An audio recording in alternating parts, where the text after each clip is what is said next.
எதிர்க்கட்சித் தலைவர் உதயநிதி ஸ்டாலின் கைது செய்து தஞ்சாவூர் அழைத்து செல்லப்படுகிறார். அண்மை செய்தியை நீங்கள் பார்த்துருப்பீங்க. நீதிமன்றத்தில் இந்த விவகாரம் வந்தபோது சென்னை உயர்நீதிமன்றத்தில் தமிழ்நாடு அரசு தலைமை வழக்கறிஞர் உதயநிதி ஸ்டாலினை ரிமாண்ட் செய்யக்கூடிய எண்ணம் இல்லை என்ற வார்த்தை வச்சாங்க. நீதியரசரும் இளந்திரையன் நீதியரசர் முன்பாக இந்த விசாரணைக்கு வந்தபோது உதயநிதி ஸ்டாலின் விசாரணைக்கு முழு ஒத்துழைப்பை வழங்கணும் அப்படின்னு சொல்லி இன்றே அவர் விடுவிக்கப்பட வேண்டும் என்றும் உத்தரவு போட்டிருக்கிறது சென்னை உயர்நீதிமன்றம். அரசு தரப்பும் ஒப்புதல் அளித்திருக்கக்கூடிய வேளையில் எங்களுக்கு அவரை ரிமாண்ட் பண்ணுறதுக்கு திட்டம் இல்லைன்னு சொல்லியிருக்கிற வேளையில் இன்று மாலையோ இரவோ விசாரணைக்கு பிறகு எதிர்க்கட்சி தலைவர் உதயநிதி ஸ்டாலின் ஒளியாவார் என்பது உறுதியாக இருக்கிறது. நாளை இந்த பரபரப்பான சூழலில் தான் தமிழ்நாடு சட்டமன்றம் கூடுகிறது என்பது குறிப்பிடத்தக்கது. இந்த அரசாங்கத்துடைய முதல் பட்ஜெட் நாளைக்கு தாக்கலாகிறது. பட்ஜெட் கூட்டத்தொடர் ஒரு நெடுங்கூட்டத்தொடராகத்தான் இது இருக்க போகுது. நாளைக்கு பட்ஜெட், அதுக்கு அடுத்த நாள் விவசாய பட்ஜெட் அப்படின்னு தாக்கலாகக்கூடிய நிலையில் இந்த விவகாரத்தை பெருமளவுக்கு எதிர்க்கட்சி, குறிப்பாக திராவிட முன்னேற்ற கழகம் சட்டமன்றத்திலையும் எதிரொலிக்கும் சூழல் உருவாகியிருக்கிறத நம்ம பார்க்கின்றோம்.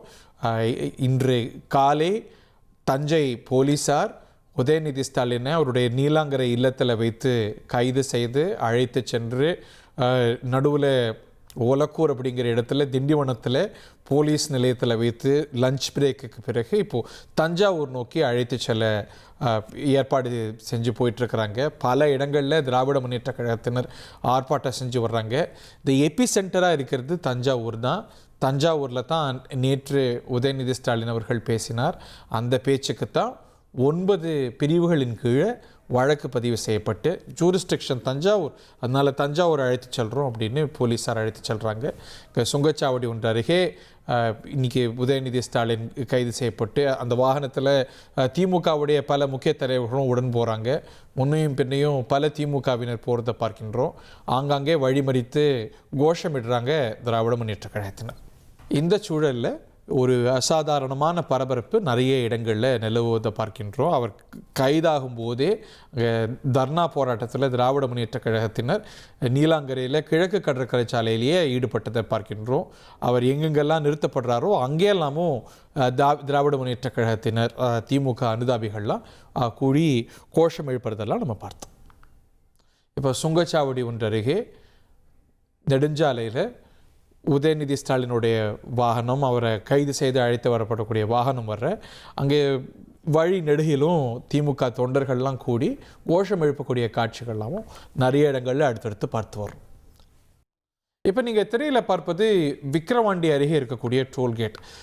கிழக்கு கடற்கரை சாலையிலேருந்து திண்டிவனத்துக்கு வந்து அங்கே விக்கிரவாண்டி டோல்கேட் அருகே எதிர்க்கட்சி தலைவரை கைது செய்திருக்கக்கூடிய வாகனம் வர அங்கே திமுக தொண்டர்கள்லாம் பெருமளவில் கூடி இந்த வழியில் தான் அழைத்து செல்கிறாங்க அப்படிங்கிறது it is now public knowledge.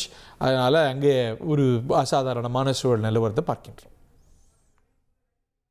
Vikravandi tollgate அருகே நம்ம காட்சிகளை பார்க்கின்றோம். ஒரு ஹெவி போலீஸ் டிப்ளாய்மெண்ட் அங்கே இருக்கிறது.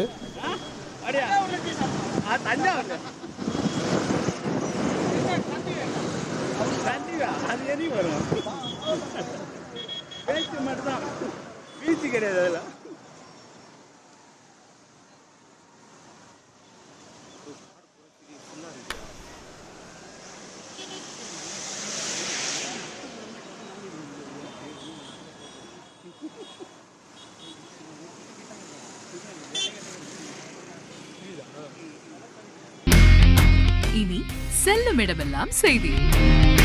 தந்தை டிவியின் வாட்ஸ்அப் சேனலை ஃபாலோ பண்ணினா செல்ல இருக்கும் இடமெல்லாம் செய்தி.